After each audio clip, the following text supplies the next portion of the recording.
next thing that is in essence connected to the fire is a little item that both Coal Cracker Bushcraft and that's I can't think of his first name, Mr. Coal Cracker, one of the guys that got me started in these crazy videos, and Mr. Canterbury, who has a channel as well. They include in their basics a chain like this, and what this chain does for me is I can take, and I'll show how to do this, I can take the top of this and wrap it around tightly around 3 willow twigs or those kinds of things and create a tripod.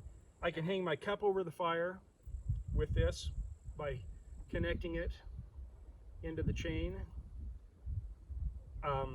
I can lengthen or stretch that out so that it's closer or further from the fire.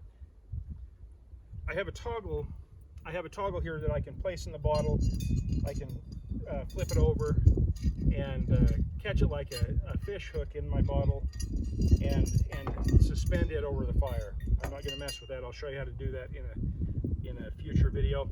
I've got a little pouch here with the logo from Sawtooth Bushcraft, and I'll just place that down in there and it'll go in the pocket. Gives me a number of ways to suspend things over the fire. So there we've got fire, we've got first aid, 2 of the basic things that you need while you're in the outdoors. Provides us with a transition to a couple of things. I have here some survivor cord. This survivor cord is not just paracord, which obviously it is. It is 7-strand paracord. It's got the normal pieces of small cord inside of this sheath, but it also has a wire for setting snares or for using in other situations where wire may be useful, including over a fire. It has a piece of cord in there that is waxed cotton or waxed linen that I can rough up and throw a spark onto, and it provides me with a way of starting a fire. And it also has a piece of monofilament fish line. So right here I have 6 yards of paracord, 19 feet of paracord that also include 19 feet of monofilament fish line or snare wire. So it is a very, very valuable tool that is a part of this Mary Poppins bag. Going then with the cordage idea, I also have about 15 to 18 feet of bank line. Bank line is simply a twisted nylon twine that has been dipped in tar, pine tar, I believe. And what that does, it originally was used by sailors. They use it to make nets with all kinds of things. You can get it in all sizes, but this particular size is a very useful size. It can be untwisted, so you've got a couple of strands, so you've got a lot of extra cord. It's fairly durable, and the tar on it, one, allows you another option for a fire extender. You can light some of this on fire, unravel it, light it on fire, and extend your fire with the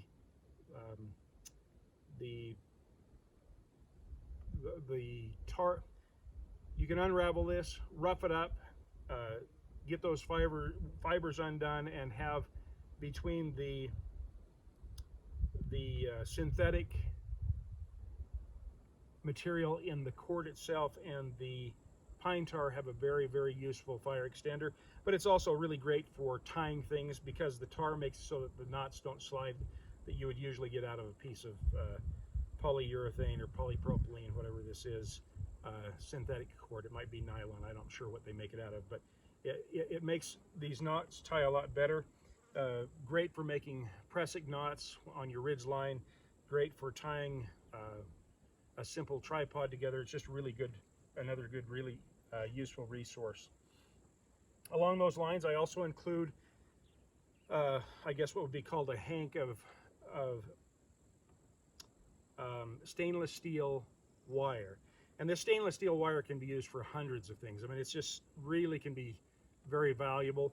One of the main things is to be able to wrap around this and create a little handle so that I can hang it over a fire.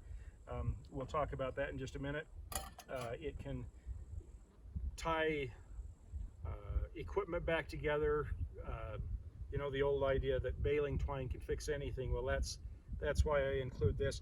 It looks like it's substantial, but it's not very heavy and makes it a great addition to this setup. So that's kind of the cordage. It gives me options to make shelters, to tie things together, to create a pack frame, any number of things that will allow me to better my circumstances and move forward in the wilderness.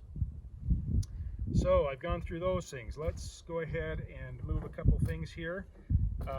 The next thing I've got here are a couple of true tools. And in my kit and in the initial kit I made for my friend Brian Benson, I just bought a $9, $10 multi-tool.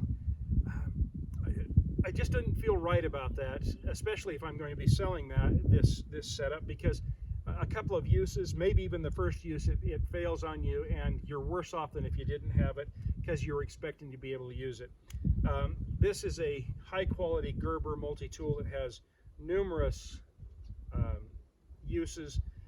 One of the things is it's got a cutter for that wire, it's got pliers, it's got a couple of knives in it, it's got a small saw in it, screwdrivers, all kinds of implements that can really make a difference in this kind of an outdoor situation. And so we include that in the packet as well. So you've got a Gerber multi-tool. We've also got a Gerber lock blade knife, something that's big enough that if I have to use it for skinning or for even batoning, I can do some of that with this and actually get by with it. That's in a situation where I don't have my knife with me and things break down, or where my knife has been lost or broken. I have a backup that is a quality backup, so a Gerber knife. Additionally, my favorite knife of all time is the Mora Knife, the Mora knife. I prefer to have those in the carbon steel, and the reason I do that with the carbon steel is because with a piece of quartz or other hard, sharp material, I can get a spark off from this, and with a little practice I can get that into some char cloth and potentially start a fire. One more way to start a fire. I also have ground the back of this so that there's a 90-degree angle, so I can use it for scraping my fat wood as well as scraping my ferrocerium rod without compromising the blade. And so that tool is very valuable. And got again the Ranger band on here to make sure that while these sheaths are very useful, they do hold the Mora knife in. This is just a little extra belt and suspenders, which I'm wearing right now. Belt and suspenders to make sure that I don't lose my Mora knife. Going along with knives, I include a multi-tool that the primary function of this is it is a knife sharpener. Now this isn't the knife sharpener you're going to be using every day or to get a really fine edge on your knife, but this is a knife sharpener that's going to put a very, very useful edge on your knife. If I'm in the middle, for example, of dressing out an elk, I'm going to, at some point in that process, need to resharpen my knife.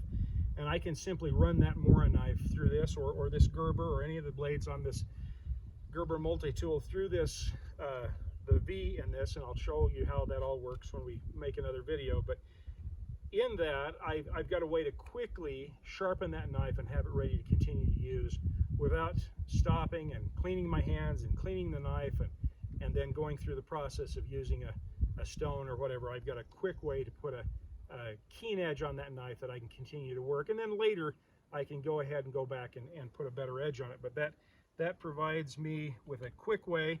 This tool also has a cord cutting hook on it. It's got a bottle opener. It's got a small screwdriver, Phillips and flathead. Just got some other things that kind of come along with the deal, but provide an opportunity to keep your knife sharp. That's the main thing we've got going on there. I also include here a small sewing kit, and in this sewing kit I've got a button, a little bit of thread, and a number of, I'm not going to pull them all the way out, but a number of different kinds of needles, curved needles, straight needles, large sail needles, smaller needles. And what that does for me is not only can I repair my equipment as I'm in the field, but I also, if I have to, I've got something that I can sew up body parts with some of those curved needles. I don't think I'll plan on doing that, but I always try and have somebody with me who has a little bit of knowledge on how to do that. I include with this a small compass that is kind of my backup compass. If I get out in the wilderness and need to know which way I'm going, that compass is very helpful. I include a bandana. We've talked about bandanas in other videos. I will go into a video about the water part of this system to talk a little bit about that. But the bandana can do all kinds of things. It can filter water. It can act as a sling. It can act as a bandage. The uses are hard to come to a finite number on. So great little implement there. One little thing I throw in that is kind of a little novelty item, but not really, is called a cloak pin or a blanket cloak pin. And what this is, it's set up so that I can stick this needle through a blanket, a wool blanket for example, and then turn it on itself, and it turns that wool blanket into a cloak. And I'll show how to use that in a future video, but that provides me with a way that I can throw that blanket if I've got it, or sheet, or anything I've got that will provide me with some additional protection. A piece of tarpaulin that I'm using for a cloak to keep the rain off of me, tarpaulin or tarp.